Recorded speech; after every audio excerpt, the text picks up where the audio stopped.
వృషభ రాశిలోకి వచ్చే నక్షత్రాలు తీసుకున్నట్లయితే మనం కృత్తిక, రోహిణి, మృగశిర 2 పాదాలు.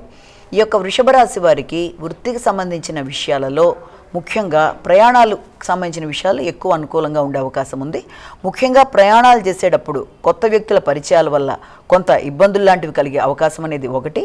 అలాగే ఆర్థిక సంబంధమైన విషయాలు, రావాల్సిన ఆదాయం ఏదన్నా ఉంటే దానికి సంబంధించిన విషయాలు కొంతవరకు అనుకూలంగా ఉండడం, ఆ విషయంలో పెద్దలు, గురువులు మొదలైన వారి యొక్క ఆశీస్సులు తీసుకుంటూ ముందుకు వెళ్ళడానికి మీరు చేసే కార్యక్రమాలు, ఆధ్యాత్మిక ప్రయాణాలు, ఆధ్యాత్మిక ఆలోచనలు చాలా వరకు అనుకూలంగా ఉంటాయి.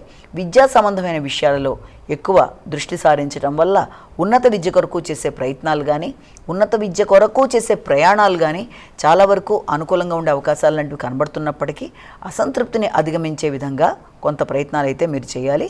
ఆ విషయంలో శ్రీరామ జయరామ జయ జయ రామరామ అనే శ్లోకాన్ని పఠించడం వల్ల అసంతృప్తిని అధిగమిస్తూ ముందుకు వెళ్ళడానికి అనుకూలంగా ఉంటుంది.